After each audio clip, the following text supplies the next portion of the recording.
బాగున్నారా? మీ మానసిక ప్రపంచంలో వాతావరణం ఎలా ఉందేమిటి? అనిశ్చితం, అభద్రత, ఏదో వెదుకుతున్నట్లు, చీకటిలో అది వెదికినా దొరకనట్లు నిరుత్సాహం, నిస్పృహ, నిరాశ కలుగుతున్నాయా? వెనకటికి ఒక గుడ్డివాడు చీకటి గదిలో నల్లపిల్లి కోసం వెతికాడట. సోదరుడా, సోదరి, భయపడకు. దేవుడు నిన్నెంతో ప్రేమిస్తున్నాడు.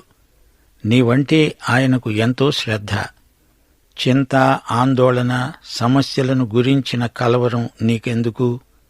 3 చిట్కాలున్నాయి. హెబ్రీ పత్రిక 4వ అధ్యాయం 16వ వచనం, 10వ అధ్యాయం 35వ వచనం, 13వ అధ్యాయం 6వ వచనం. మనము కనికరింపబడి సమయోచితమైన సహాయము కొరకు కృప పొందునట్లు ధైర్యముతో కృపాసనము వద్దకు చేరుదాము. మీ ధైర్యమును విడిచిపెట్టకండి. దానికి ప్రతిఫలముగా గొప్ప బహుమానం కలుగుతుంది. ప్రభువు నాకు సహాయుడు, నేను భయపడను, నరమాత్రుడు నాకేమి చేయగలడు అని మంచి ధైర్యముతో చెప్పగలం. సరే, రండి శ్రోతలు, రేడియోకు దగ్గరగా వచ్చి కూర్చోండి, ప్రార్థన చేసుకుందాము. కృపాసత్య సంపూర్ణుడా, మా పరమతండ్రి, నీకు మా హృదయపూర్వకమైన కృతజ్ఞతాస్తుతులు సమర్పించుకుంటున్నాము. మా శ్రోతలను, వారి కుటుంబాలను, వారి పిల్లలను వ్యక్తిగతంగా ప్రతి ఒక్కరిని సమృద్ధిగా దీవించండి. వాక్యాశీర్వాదములు, సహవాసాశీర్వాదములు, సంఘాశీర్వాదములు మాకందరికీ మెండుగా దయచేయండి. మహిమ పొందండి. యేసుక్రీస్తు వారి మహిమాన్విత నామమున ప్రార్థిస్తున్నాము తండ్రి, ఆమేన్. సోదరీ సోదరులారా, ఈ రోజున మనం హెబ్రీ పత్రిక 3వ అధ్యాయం 7 నుండి 12వ వచనం వరకు పాఠం వింటాము. పరిశుద్ధాత్మ ఇలా చెప్తున్నాడు: నేడు మీరాయన శబ్దమును వినిన ఎడల అరణ్యములో శోధన దినమందు కోపము పుట్టించినప్పటి వలె మీ హృదయాలను కఠినపరచుకొనకండి. 40 సంవత్సరాలు నా కార్యములను చూచి మీ పితరులు నన్ను పరీక్షించి శోధించారు. కావున నేను ఆ తరము వారి వలన విసికి, వీరెల్లప్పుడూ తమ హృదయాలోచనల్లో తప్పిపోతున్నారు, నా మార్గములను తెలుసుకోలేదు గనుక నేను కోపముతో ప్రమాణము చేసినట్లు వారు నా విశ్రాంతిలో ప్రవేశించరు అని చెప్పాను. అనుమానము, సందేహము అనేవి చాలా ప్రమాదకరమైనవి.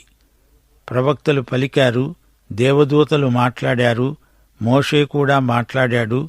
అయితే యేసు నోట ప్రకటించబడిన వాక్కు ఎలాంటిది? యేసు మాటను ఏమాత్రమూ సందేహించకూడదు. 95వ కీర్తన 7 నుండి 11వ వచనం వరకు చెప్పబడిన మాటే ఇది. నేడు మీరు ఆయన మాటను అంగీకరించిన ఎడల ఎంత మేలు! అరణ్యమందు మెరీబా యొద్ద మీరు కఠినపరచుకున్నట్లు, మస్సా దినమందు మీరు కఠినపరచుకొనినట్లు మీ హృదయములను కఠినపరచుకొనకండి. అక్కడ మీ పితరులు నన్ను పరీక్షించి శోధించి నా కార్యములు చూచారు. 40 ఏండ్ల కాలము ఆ తరము వారి వలన నేను విసిగిపోయాను అనుకున్నాను. వారు హృదయమున తప్పిపోయే ప్రజలు, వారు నా మార్గములు తెలుసుకోలేదు. కావున నేను కోపించి ప్రమాణము చేశాను, వీరెన్నడూ నా విశ్రాంతిలో ప్రవేశించకూడదు. హెబ్రీ పత్రిక 3వ అధ్యాయం 8 నుండి 11వ వచనం వరకు. నేడు మీరాయన శబ్దము వింటే మీ పూర్వీకులలాగా మీ గుండె బండబారిపోయేలా చేసుకోకండి. వారు నాకు కోపం రేపే సందర్భంలో, ఎడారిలో పరీక్ష ఎదుర్కొన్న సమయంలో నన్ను శోధించారు, పరీక్షించారు. 40 సంవత్సరాలు నా కార్యకలాపములు చూచారు కూడా. గనుక నేను ఆ తరం వారి మీద కోప్పడ్డాను. వారి హృదయాలు ఎప్పుడూ పెడతో పడుతూ ఉన్నాయి, నా త్రోవలు వారెరుగనే ఎరుగరు అన్నాను. అందుచేత నేను ఆగ్రహించి అన్నాను, శపథం చేశాను, వారు నా విశ్రాంతిలో ప్రవేశించరు. శ్రోతలు వింటున్నారా? కీర్తనల గ్రంథంలోని ప్రతి కీర్తనలో క్రీస్తు కనపడతాడు. 95వ కీర్తనలో యేసుక్రీస్తు ఉన్నాడు. హెబ్రీ పత్రిక 3వ అధ్యాయంలోని మాటలు అచ్చం 95వ కీర్తనలోని మాటలే. కీర్తనలోని వాక్యానికి హెబ్రీ పత్రికలో వ్యాఖ్యానమున్నది. ఇశ్రాయేలు మనకు చరిత్రాత్మకమైన మాదిరి. ఈజిప్టులో నుండి బయటికి వచ్చిన ఇశ్రాయేలు జాతి, ఆ తరం దేవుణ్ణి అనుమానించారు. వారి సంశయానికి ఫలితంగా ఆ తరం కనానులో ప్రవేశించలేదు. వారు నా విశ్రాంతిలో ప్రవేశింపరు అని దేవుడు ఖండితంగా చెప్పాడు. విశ్రాంతి అనే మాటను హెబ్రీ పత్రికలో ప్రత్యేకంగా గుర్తించండి. హెబ్రీ పత్రిక 3-4 అధ్యాయాలలో విశ్రాంతి అనే ఈ మాట 12 సార్లు వస్తుంది. విశ్రాంతి అనే మాటకు పలు విధాలైన బైబిల్ అర్థాలున్నాయి. రక్షణ ఒక విశ్రాంతి. మత్తయి 11 అధ్యాయం 28 వచనంలో ప్రభువు పిలుపు, ప్రయాసపడి భారము మోసే సమస్త ప్రజలారా నా వద్దకు రండి, నేను మీకు విశ్రాంతి కలుగచేస్తాను. ఇది రక్షణ విశ్రాంతి. మీ పాపభారం పోతుంది, మీకు రక్షణ విశ్రాంతి ప్రాప్తిస్తుంది. శిలువపై ఆయన పాపాలను తన శరీరమందు మోశాడు. మన పాపాలకు ఆయన యందు శిక్ష విధించబడింది. మనకు పాప క్షమాపణ లభించింది. ఆయన రక్తము ద్వారా మనకు విమోచన కలిగింది. దేవుని క్షమాపణ కోసం నీవేమీ చేయనక్కర్లేదు, అంతా క్రీస్తే చేశాడు. ఆయనే అంతా చెల్లించాడు. ఆయన చనిపోయినప్పుడే రుణం తీరింది. నీవు చేయవలసిందల్లా ఆయన యందు విశ్వసించటమే. చరిత్రలో ఇశ్రాయేలు ప్రజలు ఈజిప్టు నుండి విడుదల పొందారు. అది వారికి విముక్తి, అది వారికి విశ్రాంతి. వారిప్పుడు ఈజిప్టులో బానిసలు కారు, వారికి విమోచన. పస్కా రక్తం వారికి విముక్తి సంకేతం. ఇశ్రాయేలీయుల ప్రతి ఇంటి తలుపుపై, ద్వారబంధముపై రక్తం. రక్తం ద్వారా వారికి విమోచన కలిగింది. దేవుని శక్తిని బట్టి వారికి విడుదల. దేవుడు వారిని ఎర్ర సముద్రం దాటించాడు. యేసు ప్రభు అంటున్నాడు, మీ మీద నా కాడి ఎత్తుకొని నా వద్ద నేర్చుకొనండి, అప్పుడు మీ ప్రాణములకు విశ్రాంతి దొరుకుతుంది. ఇది మరో విశ్రాంతి. ఇది విడుదల విశ్రాంతి కాదు, ఇది విధేయతకు ఫలితమైన విశ్రాంతి. క్రైస్తవ జీవితంలోని హాయి. ఇశ్రాయేలీయులు ఈజిప్టు నుండి విడుదల పొంది వచ్చినప్పుడు ఎర్ర సముద్రం దాటటంతోటే వారు పాట పాడారు. అది మోషే పాట. యెహోవాను గూర్చి గానం చేస్తాను, ఆయన మిగుల అతిశయించి జయించాడు. గుర్రమును దాని రౌతును ఆయన సముద్రములో పడద్రోశాడు. ఆయన మమ్ములను విమోచించాడు. ఆయన ఎంత గొప్ప దేవుడు! సీనాయి నుండి 11 రోజులు ప్రయాణం చేస్తే వాగ్దత్త భూమిలోకి వచ్చేస్తారు. అయితే వారు ఆ దేశం ఎలా ఉంటుందో చూడ్డానికి వేగుల వారిని పంపారు. దేవుడు అదంతా చూసుకుంటాడు, కాని వారు దేవుని మాట నమ్మలేదు. సరే, వేగుల వారిని వీరు పంపితే దేవుడు చూస్తూ ఊరుకున్నాడు. వెళ్లిన వేగులవారు ఏమి చూచారు? అందమైన ఆకర్షణీయమైన దేశం వారికి కనపడలేదు. వారికి రాక్షసులు కనిపించారు. వారి ముందు తాము మిడతలమనిపించింది. వారు దేవుణ్ణి, ఆయన శక్తిని మరచిపోయారు. వారు వచ్చి అందించిన నివేదికలో వారి పిరికితనం ఉట్టిపడుతున్నది. కాలేబు, యెహోషువ మాత్రం సరైన నివేదిక తెచ్చారు. దేవుడు మనకు తోడు, ఆయనే మనల్ని గెలిపిస్తాడు అని చెప్పారు. కాని ప్రజలు తప్పుడు నివేదికనే అంగీకరించారు. కొద్ది రోజుల్లో అయిపోయే ప్రయాణానికి వారికి 40 సంవత్సరాలు పట్టింది. కారణం అవిశ్వాసం. వాగ్దత్త భూమిలో ప్రవేశించడానికి వారు దేవుణ్ణి నమ్మలేదు. ఈజిప్టు నుండి వెలుపలికి వచ్చే వరకు దేవుణ్ణి నమ్మారు, నిజమే. కాని వారి విశ్వాసం వాగ్దత్త భూమిలో ప్రవేశించేటంత వరకు కొనసాగలేదు. అప్పటి అవిశ్వాసపు తరమంతా అరణ్యంలో నశించింది. వారి తరువాతి తరం పిల్లలు మాత్రమే కనానులో అడుగు పెట్టగలిగారు. యెహోషువ నేతృత్వంలో తరువాతి తరం వాగ్దత్త భూమిలో ప్రవేశించారు. అయితే వారు మరో నదిని, యోర్దానును దాటవలసి వచ్చింది. ఎలా దాటారు? దేవుడు నిబంధన మందసాన్ని పంపించాడు. మందసం దేవుని సన్నిధికి సంకేతం. ఈ మందసాన్ని యాజకులు తమ భుజాల మీద మోస్తున్నారు. వారి పాదాలు తీరపు అంచున నీళ్లను తాకగానే యొర్దాను నదీ జలం 2 భాగాలుగా చీలిపోయింది. యెహోషువ 3:17. జనులు యెరికో ఎదురుగా దాటగా యెహోవా నిబంధన మందసమును మోసే యాజకులు యొర్దాను మధ్య ఆరిన నేలపై స్థిరంగా నిలిచారు. జనులందరూ యొర్దానును దాటటం తుదముట్టే వరకు ఇశ్రాయేలీయులందరూ ఆరిన నేల మీద దాటుతూ వచ్చారు. నది మధ్య నుండి వారు 12 రాళ్లు తీశారు. మందసముతో యాజకులు ఇంకా అక్కడే నిలిచి ఉన్నారు. ఆ రాళ్లను జ్ఞాపకార్థముగా స్తూపములుగా నిలువబెట్టారు.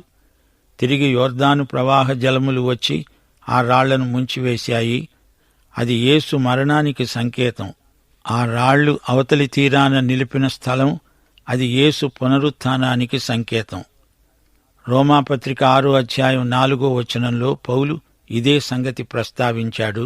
అన్నాడు, తండ్రి మహిమ వలన క్రీస్తు మృతులలో నుండి ఎలాగు లేపబడ్డాడో అలాగే మనమును నూతన జీవము పొందిన వారమై నడుచుకున్నట్లు మనము బాప్తిస్మము వలన మరణములో పాలు పొందటానికి ఆయనతో కూడా పాతిపెట్టబడ్డాము. సజీవుడైన క్రీస్తుతో సంయుక్తమయ్యాము గనుక పరమ కానాను చేరగలం. కానాను అంటే పరలోకం కాదు, నిజమే, మనకు నిత్య విశ్రాంతి ఇచ్చేవాడు ప్రభువే. ఈ లోకంలో ఉండగా విశ్వాసులకు ఉండవలసిన విశ్రాంతి నీకుందా? నీవు క్రైస్తవ విశ్వాసివైనందుకు ఆనందిస్తున్నావా? దేవుని వాక్యం వింటున్నావా? చదువుతున్నావా? దాన్ని నమ్ముతున్నావా? దేవుని వాక్యము ఎంతో శక్తిగలదని హెబ్రీ పత్రిక చెబుతోంది. పలకబడిన వాక్యం ఉంది, రాయబడిన వాక్యము ఉంది. యేసుక్రీస్తే శరీరధారి అయిన వాక్యం. దేవుని వాక్యాన్ని వినకుండా నీవు దేవుణ్ణి మెప్పించలేవు. యేసుక్రీస్తు యొక్క వ్యక్తిత్వం దేవుని వాక్యమే. వాక్యాన్ని ప్రేమించేవారే దేవుని బిడ్డలు. పౌలు ఈ హెబ్రీ పత్రికను ఎవరికి రాస్తున్నాడు? రక్షించబడ్డాము గాని క్రైస్తవ జీవిత ఆశీర్వాదాలను పూర్తిగా అనుభవించలేదు. అలాంటి వారికి ఇది రాయబడింది.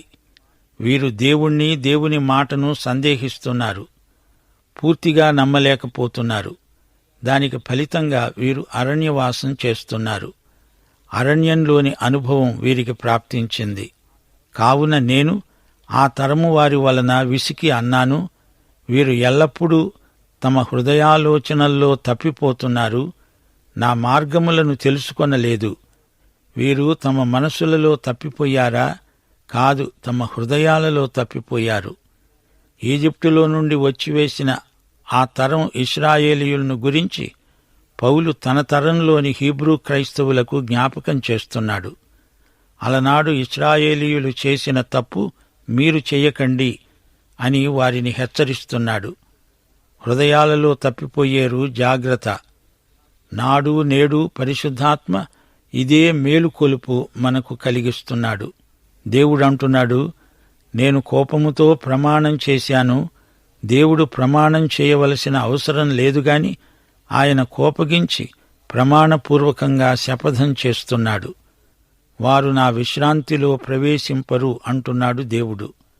అవిశ్వాసము చేత వారు వాగ్దత్త భూమిలో ప్రవేశించలేకపోయారు. యేసుక్రీస్తును నీ స్వకీయ రక్షకుడుగా అంగీకరించి విశ్వాసము ద్వారా ఆయనతో దినదినము నడుస్తూ ఆయనకు నీ జీవితాన్ని సమర్పించుకోకపోతే పరమకానాను చేరలేవు.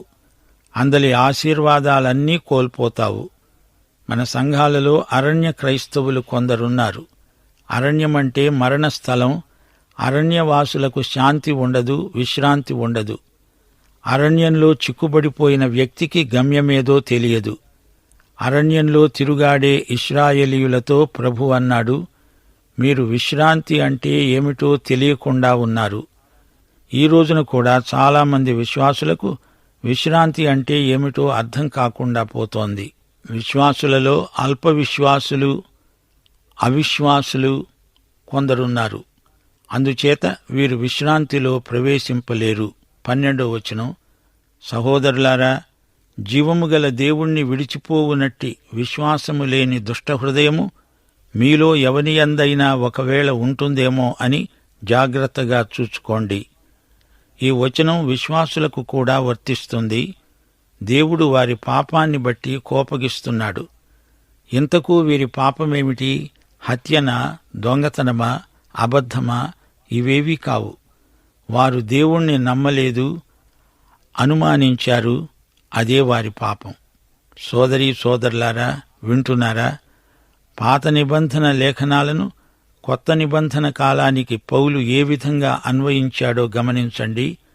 అవిశ్వాసము, అవిధేయత ఏమాత్రము విశ్వాసులలో పొడసూపటానికి వీల్లేదు అనడానికి 95వ కీర్తనను ఈ రచయిత ఉటంకిస్తున్నాడు. ఈజిప్టు నుండి కానాను వరకు ఇశ్రాయేలీయుల ప్రయాణాన్ని పేర్కొంటున్నాడు.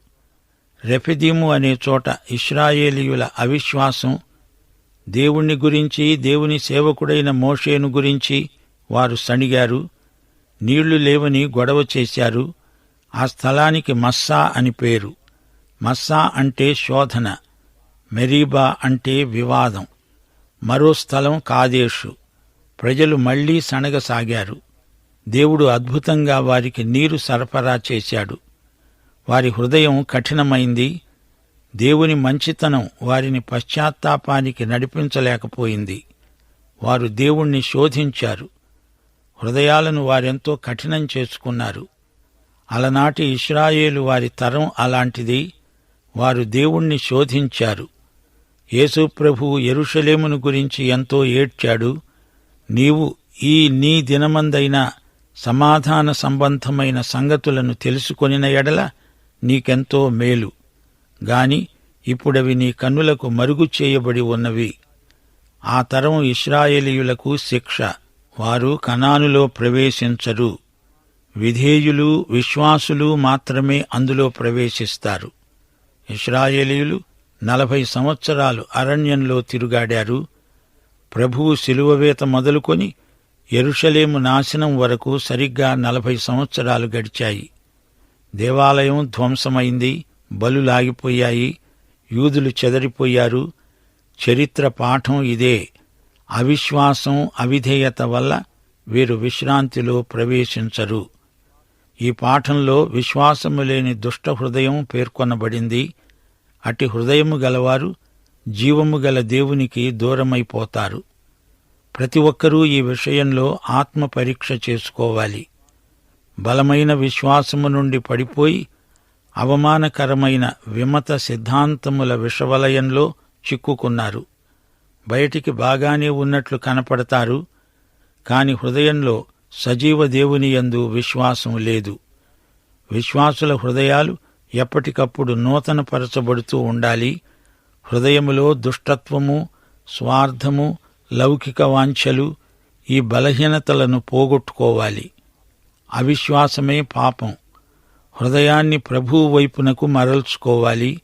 పరిశుద్ధాత్మ స్వరం, నేడు మీరు ఆయన శబ్దమును విన్న ఎడల అరణ్యములో శోధన దినమందు కోపము పుట్టించినప్పటి వలె మీ హృదయాలను కఠినపరచుకోవద్దు. మాట్లాడేది పరిశుద్ధాత్మ. ఆత్మస్వరము చెవిగలవాడు వినాలి. దేవుడు చెబుతున్నది విమోచనాత్మక సత్యం. దినముల అంతమందు దేవుడు తన కుమారుని ద్వారా, పరిశుద్ధాత్మ ద్వారా మాట్లాడుతున్నాడు. 2 కొరింథీ 5:20 పౌలంటున్నాడు, దేవుడు మా ద్వారా వేడుకొన్నట్లు మేము క్రీస్తుకు రాయబారులమై దేవునితో సమాధానపడండని క్రీస్తు పక్షముగా మిమ్మును బతిమాలుకుంటున్నాము. దైవస్వరం చెవులున్న ప్రతి ఒక్కరికి సర్వకాల సర్వావస్థల్లో వినబడుతూనే ఉంటుంది. దేవుని స్వరమును నిర్లక్ష్యం చేయకూడదు. ఆయన ఆజ్ఞలను సత్వరమే శిరసావహించాలి. ఎప్పుడు వినాలి? నేడు మీరాయన స్వరం వినాల్సిన సమయం. రేపు ఏమి సంభవిస్తుందో మీకు తెలియదు. మీ జీవమేపాటిది? మీరు కొంతసేపు కనపడి అంతలో మాయమైపోయే ఆవిరి వంటి వారే. కీర్తనలు 81:13 అయ్యో, నా ప్రజలు నా మాట వినిన ఎడల ఎంత మేలు. దేవుడు ఈ విషయంలో గట్టిగా మందలిస్తున్నాడు. మీ హృదయాలను కఠినం చేసుకోవద్దు. మొక్కగా ఉన్నప్పుడు వంగుతుంది, మానైనప్పుడు వంగదు. దేవుని స్వరం, పరిశుద్ధాత్మ స్వరం వెనక చాలామంది హృదయాలు బండబారిపోతున్నాయి. ఇలాంటి వారు మనస్సాక్షిని తొక్కిపట్టేస్తారు, విధులను వాయిదా వేస్తారు, గొప్ప రక్షణను నిర్లక్ష్యం చేస్తారు, పరిశుద్ధాత్మను ఎదిరిస్తారు, దుఃఖపరుస్తారు, ఆర్పుతారు. వాతవేయబడిన మనస్సాక్షి గలవారు. నైతికంగా, ఆధ్యాత్మికంగా వారి నుండి పరిశుద్ధాత్మ స్వరానికి ప్రతిస్పందన రాదు. శ్రోతలు, ఈ పాఠంలో విశ్వాసము లేని దుష్ట హృదయము జీవము గల దేవుణ్ణి విడిచిపెట్టిపోతుందని చెప్పబడింది. గనుక జాగ్రత్త, ఆత్మపరీక్ష చేసుకోండి. ఇదే ప్రబోధం మన హృదయాలలో మరల మరల మారుమోగాలి. దేవునికి దూరమైపోవటానికి కారణం విమత బోధలు, తప్పుడు సిద్ధాంతాలు. హృదయస్థితిని గురించి ఇక్కడ హెచ్చరిక చేయబడింది. హృదయాలోచనల్లో వారు తప్పిపోతున్నారు. అనగా వారి ప్రేమ, ప్రభువు పట్ల భక్తి తగ్గుముఖం పట్టాయి. ఇది హృదయ స్థితి గనుక బయటికి కనపడదు. అందుకే జాగ్రత్తగా పసికట్టాలి. ఆత్మపరీక్ష చేసుకొని చూడాలి. వీరిది ఆధ్యాత్మిక పతనం. అంతరంగంలో దేవునికి దూరమైపోతున్నారు. పైకి దేవునికి దగ్గరగా ఉన్నట్లే కనపడుతున్నారు. తప్పిపోయిన కుమారుడి అన్న తంతు ఇదే.